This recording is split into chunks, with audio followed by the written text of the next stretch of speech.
A'udhu billahi minash shaitanir rajim. Bismillahir Rahmanir Rahim. Welcome students. In today's lecture we are going to talk about cell cycle. What is a cell cycle? Cell cycle को हम कैसे define कर सकते हैं? तो हमारे पास जो actively dividing eukaryotic cells है, they pass through a series of stages known as cell cycle. हम इस तरह भी कह सकते हैं कि बहुत सारे cells जो है they undergo a continuous alternation between division and non division.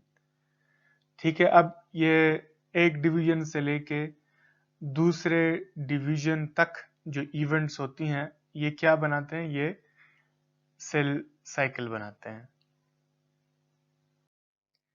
Phases of the cell cycle. Cell cycle जो है ये एक 4 स्टेज प्रोसेस है consisting of gap 1, synthesis, gap 2 and mitosis. एक एक्टिव यूकैरियोटिक सेल जो है it will undergo these steps as it grows and divides. After completing this cell cycle, the cell either starts the process again from G1 or exits the cycle through G0. अब cell cycle को हम divide करना चाहें कि major हमारे पास कौन कौन सी phases है, तो एक को हम कहते हैं interphase which consist of G1, S and G2 phases. That interphase is followed by the mitotic phase, जिसमें माइटोटिक फेज में माइटोसिस और साइटोकाइनेसिस होता है, और G0 फेज. जैसे कि मैंने बताया कि एक यूकैरियोटिक सेल जो होता है वो इन्हीं स्टेजेस से पास होगा as it grows and divides, और जब ये साइकिल कंप्लीट करता है तो आइदर ये प्रोसेस दोबारा से स्टार्ट करेगा फ्रॉम G1 या साइकिल जो है it exits the cycle through G0. अब G0 से सेल कहाँ पे जाएगा? From G0 the cell can undergo terminal differentiation. अच्छा, interphase of the cell cycle. जैसे कि प्रीवियस लेक्चर में हमने बात की कि इंटरफेज में हमारे पास G1, S और G2 फेज शामिल है. G1 फेज को हम फर्स्ट गैप फेज भी कहते हैं. G1 फेज में सेल जो है इट ग्रोज फिजिकली लार्जर.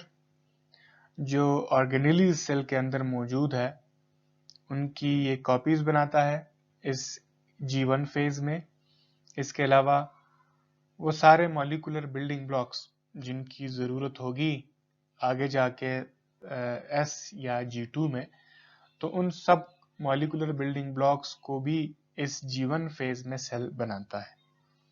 तो G1 फेज में मेजर क्या जो इवेंट्स है, एक तो सेल का साइज इंक्रीज होगा और जो सेलुलर कंटेंट्स है जिसमें आपके पास ऑर्गेनेलीज और एंजाइम्स सब कुछ आ जाते हैं, उनकी वो डुप्लीकेट हो जाते हैं G1 में.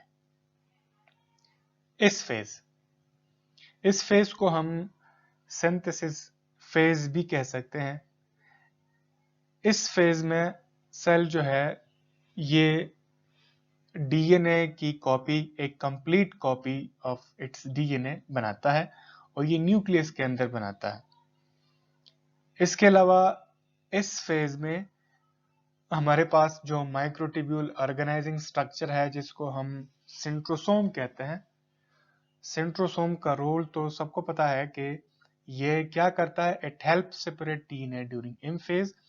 तो सेंट्रोसोम भी इस फेज में डुप्लीकेट हो जाता है. अच्छा, हमारे पास जो G2 फेज है जिसको हम सेकंड गैप फेज भी कह सकते हैं. G2 फेज में क्या क्या होता है, सेल जो है इट ग्रोज मोर. ठीक है, ये प्रोटीन्स और ऑर्गेनेलीज बनाता है. ठीक है, वो प्रोटीन्स और ऑर्गेनेलीज जो कि एम फेज में जिन्होंने यूज होना है. ठीक है, and it begins to reorganize its contents in preparation for mitosis. G2 phase कब खत्म होगा? It ends when mitosis begins. जैसे कि प्रीवियस स्लाइड में भी मैंने बात की कि G1S और G2 ये तीनों कंबाइन होकर ये क्या बनाते हैं? इंटरफेस. दे कंस्टिट्यूट इंटरफेस, या हम कलेक्टिवली G1S और G2 फेजेस को इंटरफेस कह सकते हैं. यहाँ पर जो प्रीफिक्स हम यूज करते हैं इंटर, इसका मतलब क्या है? इसका मतलब है between. Between, it reflecting that interface takes place between one mitotic phase and the next. One mitotic phase and the next. अच्छा, इन phase of the cell cycle के बारे में बात करते हैं. इन फेज आपको पता है कि ये डिवीजन फेज है that is followed by cytokinesis and the formation of two identical daughter cells. ठीक है. और एम फेज में हमारे पास जो न्यूक्लियर डीएनए है, it condenses into visible chromosomes, और that visible chromosomes जो हमारे पास है, these are pulled apart by the mitotic spindle. आपको पता है कि mitotic spindle जो है, it is a specialized structure made out of microtubules. हमारे पास, हम आगे जाके माइटोसिस पे भी बात करेंगे कि it take place in 4 stages. वो आपको याद है. प्रोफेज है हमारे पास. यूजुअली कुछ लोग इसमें अर्ली प्रोफेज और प्रो मेटाफेज की भी बात करते हैं. ठीक है, उसमें डिवाइड करते हैं प्रोफेज को. मेटाफेज है, एनाफेज और टीलोफेज. माइटोसिस के बारे में हम एक और लेक्चर में बात करेंगे. अच्छा, जी0 के बारे में बात करते हैं कि जो G zero phase of the cell cycle है, इसमें क्या होता है? हमारे पास some cells are constantly dividing whereas some cell types are at rest.